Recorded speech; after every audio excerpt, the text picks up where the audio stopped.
अब आते हैं विलोपन और प्रतिस्थापन। ठीक है,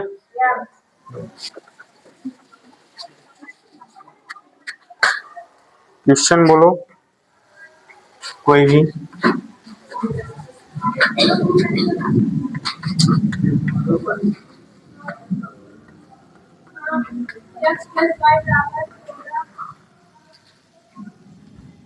हाँ बोलो।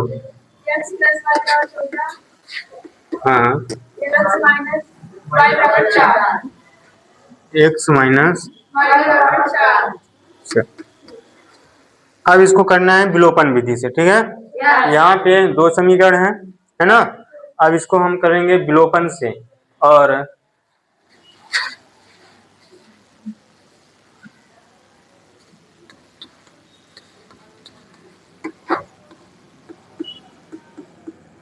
विलोपन विधि से अब बताना, विलोपन विधि में हम क्या करते हैं कि पहले या तो x वाले चर को बराबर कर दें या तो y वाले चर को बराबर कर दें। यहाँ पे हमको किसी ना किसी चर को क्या करना पड़ता है, बराबर करना पड़ता है। बात समझ में आया? विलोपन में हम क्या करेंगे, या तो x वाले चर को बराबर करेंगे या तो y वाले को। अब यहाँ पे हम देखेंगे, यहाँ पे x भी सेम है और y भी सेम है, इसमें हमको किसी का गुणा करने की जरूरत नहीं पड़ेगा। यदि मान चलो कि यहाँ पे ये वाला बराबर ना होता और ये भी बराबर ना होता, इसको बराबर करने के लिए हम किसी ना किसी संख्या क्या करते हैं, गुणा करते हैं। और गुणा करते फिर जब बराबर आ जाता है इसके बाद हल होता है। ठीक है, अब बताओ इसमें किसी संख्या का क्या गुणा करने की जरूरत है क्या? नहीं है ना। चलो तो हम यहाँ क्या करेंगे, x प्लस वाई बराबर 14 और यहाँ पे x माइनस वाई बराबर हाँ x माइनस वाई बराबर क्या है, 4। अब बताना, कोई भी यदि संख्या है ना, यदि बराबर है तो वो तभी कटता है कि जब एक माइनस को हो और एक प्लस को, है ना। जब एक माइनस को होगा और एक प्लस को होगा। हमको यहाँ पे ऑलरेडी एक माइनस और प्लस का वाई वाला दिख रहा है ना। यदि ऐसा दिखता है तो हम उसको कैंसिल कर देंगे, और कैंसिल यदि ऐसे में होता है तो फिर दोनों क्या होंगे, जोड़ना पड़ेगा। क्या करना पड़ेगा? और यदि मान चलो कि यहाँ पे माइनस और प्लस नहीं है तो फिर हमको हमेशा घटाना पड़ता है। क्या करना पड़ता है? घटाना पड़ता है। और घटाने पर से सभी की नीचे वाली जो समीकरण है उसकी सभी चिन्ह क्या हो जाती है, बदल जाती है। यानी माइनस का प्लस हो जाएगा और प्लस का माइनस हो जाता है। ठीक है, चलो अब बताओ, ये माइनस प्लस कैंसिल हो जाएगा। और यदि माइनस प्लस कैंसिल हो गया, बताओ अपने आप यदि कैंसिल हो रहा है तो फिर हम इसको क्या करेंगे, जोड़ेंगे। क्या करेंगे? जोड़ेंगे। यहाँ पे क्या होगा, x x जुड़ेगा तो क्या हो जाएगा, 2x हो जाएगा। और यहाँ पे 14 में 4 जुड़ेगा तो क्या हो जाएगा, बताओ 18 हो जाएगा। बात समझ में आया? अब यहाँ से 2 को इधर भेजोगे, गुणा में है, इधर आने पर क्या हो जाएगा, भाग में हो जाएगा, है ना। तो बताओ x बराबर क्या हो जाएगा, 9। चलो अब क्या करेंगे, x का जो भी मान आया है उसको या तो समीकरण 1 में रख दो या समीकरण 2 में रख दो।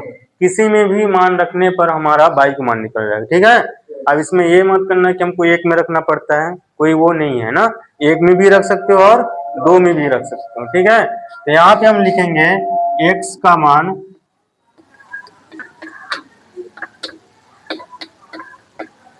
समीकरण किस में रखें, बताओ 2 में। चलो 2 में रखने पर, चलो समीकरण 2 क्या है बताओ, x माइनस वाई बराबर क्या है, 4 है। अब यहाँ पे किसका मान निकला है, x का। कितना है, 9। तो यहाँ पे x की जगह पे हमको क्या रखना पड़ेगा, 9 रखना पड़ेगा। ठीक है, यहाँ पे x है, यहाँ पे हम रख देंगे 9, माइनस का y है बराबर क्या है, 4 है। बताओ चर को एक ही साइड करना है, बाकी अचर को एक साइड। इसको इधर भेजोगे प्लस का है, इधर आएगा तो माइनस का 9 हो जाएगा। बताओ ये माइनस का y है, 4 में से 9 घटाओगे, बताओ ये प्लस का है, ये माइनस का है ना। वैसे भी छोटी संख्या में बड़ी संख्या घटाते हैं तो माइनस का आता है ना। लेकिन यहाँ पे एक ऐसा हम बोल सकते हैं कि यदि एक प्लस और एक माइनस है तो हमेशा माइनस होता है। प्लस माइनस क्या होता है, माइनस होता है। और जो भी बड़ी संख्या है उसी का चिन्ह लगता है ना। तो यहाँ पे एक प्लस का और एक माइनस का है, तो हमारा हमेशा घटेगा। 9 में 4 गया 5। अब एक कंडीशन हमको ये देखना पड़ेगा कि कौन सा बड़ा है इसमें से, 9, और 9 कैसा है, माइनस का है, तो क्या आ जाएगा, -5 हट जाएगा, y बराबर क्या हो जाएगा, 5। बस ये क्या हो जाएंगे। समझ में आया विलोपन विधि? क्या करते हैं बताओ, विलोपन में या तो x वाले चर को बराबर करो या तो y वाले को, वहां से कटेगा माइनस प्लस में, किसमें कटेगा, माइनस, यहाँ पे माइनस प्लस था तो जुड़ जाएगा, है ना। यदि माइनस प्लस नहीं है, दोनों यदि प्लस प्लस में है या माइनस माइनस, फिर हमको क्या करना पड़ेगा, घटाना पड़ता है। क्या करना पड़ता है, और घटाते हैं तो सभी का चिन्ह नीचे वालों का चेंज हो जाता है, बदल जाता है, प्लस वाले माइनस का और माइनस वाला प्लस का हो जाता है। ठीक है, इतना बात समझ में आया। तो यहाँ से क्या हो जाएगा, फिर x का मान आएगा, x का मान सही 1 में रखो, या फिर y वालों को कैंसिल करो, यहाँ पे x वालों को कैंसिल करोगे तो y का मान निकलेगा, है ना, या तो फिर y वालों को कैंसिल करोगे तो x का मान निकलेगा। यहाँ पे समीकरण 1 समीकरण 2 किसी में भी रख दोगे आ जाएगा मान। ठीक है।